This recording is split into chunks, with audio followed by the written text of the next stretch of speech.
Good morning all of you. कैसे हैं आप लोग? I hope you all will be fine. And now आज का जो हमारा डिस्कशन होगा बेटा वो होगा क्लास 10 सोशल साइंस का चैप्टर नंबर 8। उसका आज हम पार्ट सेकंड डिस्कशन करेंगे। प्रीवियस पार्ट में हमने कुछ रीजंस देखे थे, the reason of national awakening in India, जहां पर हमने political reason, religious and social reforms and impact of western culture, education and thinkers तक पढ़ लिया था। आज हमारे पास है चौथा रीजन जिसका नाम है, आप देखें, impact of contemporary European movement. कि यूरोपियन मूवमेंट एंड कंटेम्प्रेरी ये दो वर्ड्स आए तो कंटेम्प्रेरी का मतलब होता है उस समय की कंडीशन पे जो मूवमेंट्स चल रहे थे, यानी यदि हम बात करें कि उस समय यानी जब भारत अंग्रेजों का गुलाम था, ठीक है, तो उस समय यूरोप की कुछ और कंट्रीज थी जो ब्रिटेन की गुलाम थी, तो उन लोगों ने जो मूवमेंट क्रिएट किया, ठीक है, तो उनका क्या इंपैक्ट पड़ा इंडियंस पर एंड यूरोपियन एंड कंटेम्प्रेरी के साथ साथ यूरोपियन मूवमेंट्स के बारे में है। तो आप देखेंगे पेज नंबर 140 से टॉपिक स्टार्ट होता है, जहां पर लिखा है कि with the establishment of British empire in India spread of English education also took place. कि जैसे ही ब्रिटिश एम्पायर यहां पर स्टेबल हुआ, हमने कल के चैप्टर में हमने स्टडी किया था कि जो लॉर्ड मैकाले थे वो इंग्लिश एजुकेशन भारत में लेकर आए, तो इंग्लिश एजुकेशन का भी स्प्रेड होने लगा। And now as a result Indians came into contact with the western world. और जब भारतीय लोगों को, ठीक है, जो इंडियंस थे, जब वो उनको अंग्रेजी बोलना आने लगी, अंग्रेजी पढ़ते आने लगी, तो वो वेस्टर्न वर्ल्ड के कांटेक्ट में आने लगे। कैसे कांटेक्ट में आने लगे? कि वो अंग्रेजी के लिटरेचर्स पढ़ने लगे, अंग्रेजी के बुक्स पढ़ने लगे, ठीक है। And now the reform movement in England, the independence movement of Italy, Germany, Romania and Serbia inspired Indians to struggle for their rights. ठीक है, तो इंडियंस जो इंटेलेक्चुअल थे उन्होंने रिफॉर्म्स मूवमेंट के बारे में पढ़ा जो कि इंग्लिश में लिखी जाती थी। ठीक है, कि इंग्लैंड में कैसा रिफॉर्म मूवमेंट्स हुआ, इसके बाद इटली का रिफॉर्म मूवमेंट देखा उन्होंने कि इंडिपेंडेंस मूवमेंट जो इटली में हुआ था उसके लिए क्या तैयारी की गई थी इटली के तरफ से, है ना। जर्मनी, रोमानिया, सर्बिया, ये सारी चीजें तो ये सारी जगह जो थी जहां पर मूवमेंट्स हुए थे उन्होंने इंडियंस को इंस्पायर्ड किया कि इंडियंस ने इनके मूवमेंट की स्टोरीज पढ़ी थी बुक में। And now the inspiration caused restlessness among Indians for the freedom of their Motherland. ठीक है, तो इनके लिटरेचर्स को पढ़कर इंडियंस के अंदर एक रेस्टलेसनेस आ गया कि मतलब वो ये सोचने लगे कि जब तक हम अपनी मदरलैंड को फ्रीडम नहीं दिला सकते, आज़ादी नहीं दिलाएंगे, तब तक हम रेस्ट नहीं करेंगे। नाउ फिफ्थ नंबर पर है development of means of communication and transport. कि कम्युनिकेशन एंड ट्रांसपोर्ट का डेवलपमेंट इनडायरेक्टली कैसे हेल्प किया नेशनल अवेकिंग के लिए। आप देखेंगे कि after the British empire established its rule in India, the means of communication and transport were developed in India. कि ब्रिटिश एम्पायर के डेवलप्ड होने के साथ ही डिफरेंट टाइप के कम्युनिकेशन एंड ट्रांसपोर्ट के साधन ब्रिटिश गवर्नमेंट ने डेवलप करना स्टार्ट कर दिया इंडिया के अंदर। जैसे यहां पर लिखा है for example rails, telegraph, postal service, roads, bridges etcetera were developed in India. ये सब कम्युनिकेशन और ट्रांसपोर्ट के साधन है। Keeping in view the security of British empire and economic exploitation of India. लेकिन ये जो ब्रिटिश गवर्नमेंट ने किया ये अपने इंटरेस्ट को फुलफिल करने के लिए किया और इंडियन इकोनॉमिक सिस्टम को एक्सप्लॉयट करने के लिए किया। ठीक है, as the means of transport develop it benefit Indians to.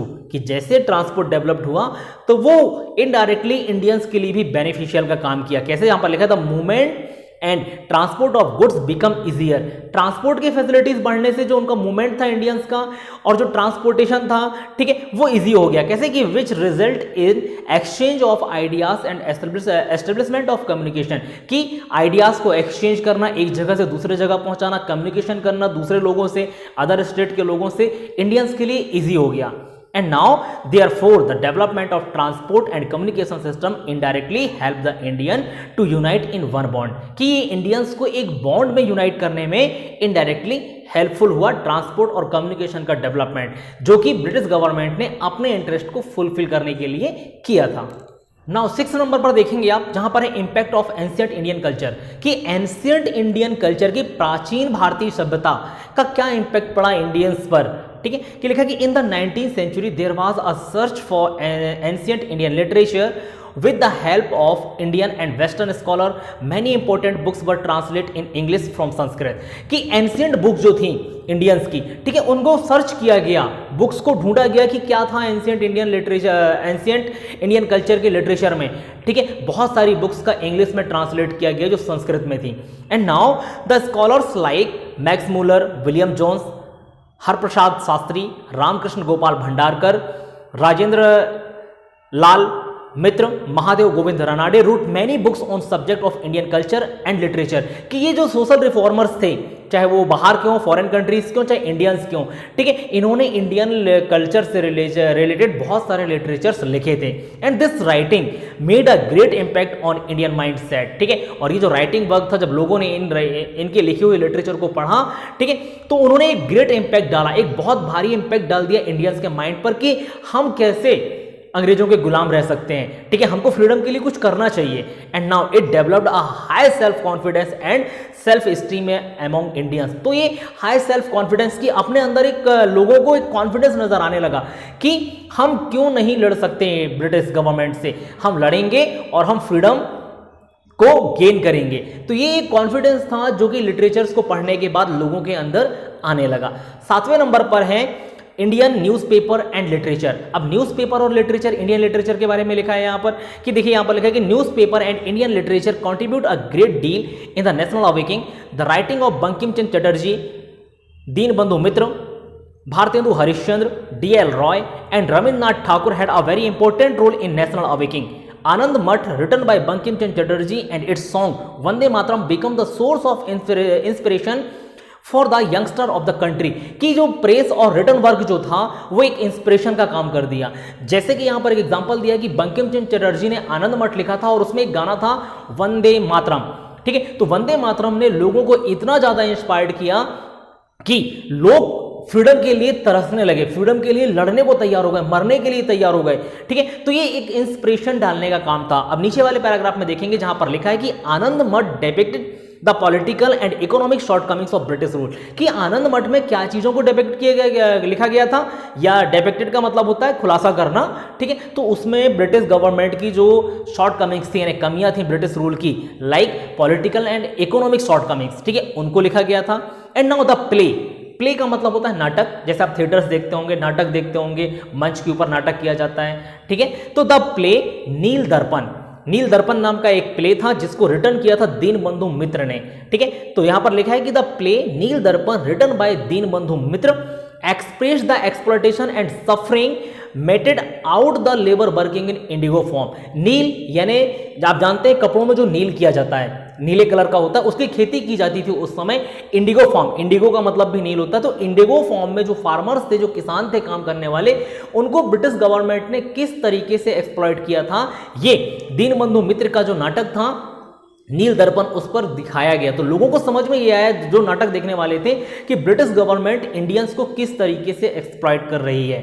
And now next है कि लक्ष्मीकांत बेज बरुआ असमी एंड अल्ताफ हुसैन हाजी उर्दू। ये दो लैंग्वेजेस हैं, असमी एंड उर्दू, ठीक है। इनमें भी लिटरेचर लिखे गए। तो असमी लिखा था लक्ष्मीनाथ बेज बरुआ ने, और उर्दू में लिखने वाले थे Altaf Hussain Haji. Were the return of nationalist literature of this period. कि इस पीरियड के ये नेशनलिस्ट यानी राष्ट्रवाद यानी देशभक्ति से रिलेटेड जो भी लिटरेचर था वो ये अपने अपने लैंग्वेजेस में लिखा करते थे। नाउ द नेक्स्ट देखेंगे, इसी के नीचे वाले पैराग्राफ में लिखा है कि the analytical review of British rule was being printed in Indian newspaper among Indian newspapers. देखिए, अब न्यूज़पेपर में जो पॉलिटिकल रिव्यू था, ठीक है, कि एनालिटिकल की किस तरीके से उनको एनालाइज करके ब्रिटिश गवर्नमेंट के बारे में इंडियन न्यूज़पेपर पर लिखा गया, ठीक है। उसमें लिखा है कि देयर वर सामवेद कौमुदी, ठीक है, एंड नाउ अमृत बाजार पत्रिका, बंबई समाचार, केसरी, मराठा, हिंदू, पैट्रियोट, स्वदेशी मित्रम, फिर आर्य दर्शन एटसेट्रा। ये कुछ अखबार थे जो भारतीयों तक पहुंचाए जाते थे और भारतीयों को, ठीक है, ब्रिटिश की पॉलिसीज के बारे में एक एनालिटिक स्टडी दिया जाता था। फिर यहां पर लिखा कि which contribute in developing national awakening. और ये नेशनल अवेकिंग के लिए काफी ज्यादा कंट्रीब्यूट किया कि लोगों को बहुत सारी चीजों का पता चलने लगा।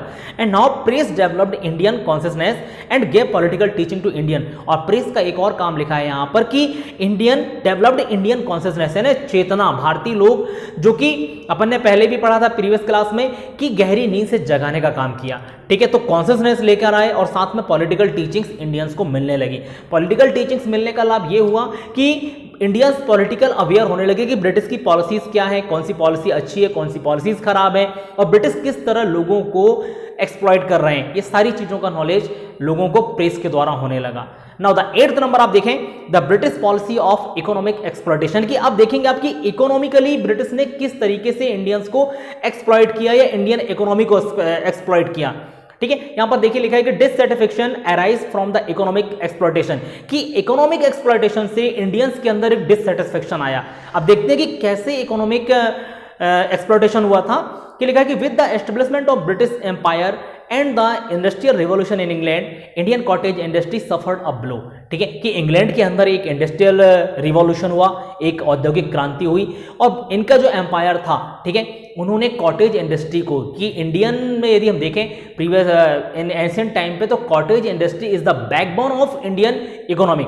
ठीक है, कि इंडियन इकोनॉमी का जो बैकबोन था वो कॉटेज इंडस्ट्री था, कि लोग गाँव में रहते थे, गाँव में अपनी जीविका चला रहे हैं कॉटेज इंडस्ट्रीज से। लेकिन जो इंग्लैंड में इंडस्ट्रियल रिवॉल्यूशन हुआ, ठीक है, तो उन्होंने इंडियन कॉटेज इंडस्ट्री को पूरी तरीके से बर्बाद कर दिया। कैसे, यहां पर लिखा है आगे, on the goods exported from India a heavy tax was levied on them in foreign market whereas the import goods from England were made tax free, कि भारतीय सामान जो फॉरेन कंट्रीज में जाता था उन पर हैवी टैक्स लगाया जाता था।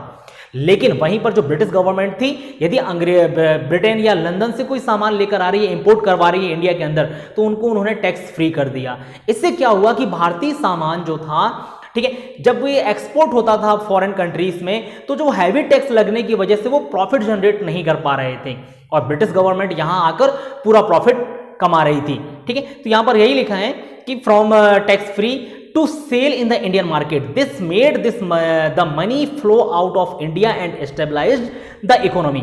ठीक है, और जब टैक्स फ्री सामान यहां पर आता था तो वो सस्ते दामों पर बिकता था, सस्ते दामों पर बिकता था, तो बहुत सारे लोग जो थे वो खरीदने वाले आ जाते थे।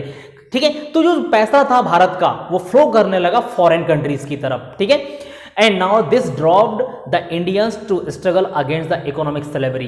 ठीक है, और ये जो कंडीशन थी, ये इकोनॉमिक स्लेवरी की कंडीशन तैयार होने लगी। ठीक है, कि इकोनॉमिकली हम अंग्रेजों के गुलाम होने लगे थे। और क्यों? क्योंकि हमारा पैसा जो था वो अंग्रेजों की तरफ फ्लो करने लगा, इंग्लैंड की तरफ जाने लगा। क्यों? क्योंकि हम ब्रिटेन से बनी हुई चीजों को सस्ते दामों पर खरीदने लगे, और जो पैसा था हमारा वो इंग्लैंड की तरफ फ्लो करने लगा।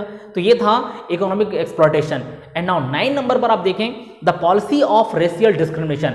रेशियल डिस्क्रिमिनेशन का मतलब समझ लें कि क्या होता है। रेशियल डिस्क्रिमिनेशन का मतलब होता है जातिवाद। ठीक है, प्रजाति भेदभाव जिसको हम कहते हैं। डिस्क्रिमिनेशन का मतलब भेदभाव एंड रेशियल का मतलब प्रजाति, कि जातियों के तहत भेदभाव करवाने की नीति ब्रिटिश गवर्नमेंट की थी। तो यहां पर लिखा है कैसे, कि British used to show racial discrimination against Indians, कि ब्रिटिश गवर्नमेंट जो थी वो इंडियंस के खिलाफ एक रेशियल डिस्क्रिमिनेशन चलाती थी। कैसे? कि ब्रैकेट में लिखा है देखेंगे, they considered themselves a superior race, कि वो अपने आप को सुपीरियर रेस का मानते थे, यानी इंडियंस से अपने आप को श्रेष्ठ मानते थे कि हम ऊंची जाति के लोग हैं, ऊंची प्रजाति के लोग हैं। And now they used to took down upon Indians and used to mistrust them, और इस वजह से जो ब्रिटिश लोग थे भारतीयों को नीची दृष्टि से देखते थे, भारतीयों को तुच्छ समझते थे। ठीक है, और इंटरेस्ट यहां पर लिखा है कि मिसट्रस्ट, यानी हमेशा संदेह की नजरों से देखा करते थे वो भारतीयों को। Now the talented and educated Indians were not considered capable for government post of higher rank. ठीक है, जो इंडियंस टैलेंटेड होते थे, कैपेबल होते थे, उनको भी गवर्नमेंट की तरफ से हायर पोस्ट अलॉट नहीं किया जाता था। And now a tendency cropped up against the Indians who were successful in competitive exam to be denied jobs on the basis of some concocted faults. People like Surendranath Banerjee and Arvind Ghosh became the victim of the British policy of discrimination.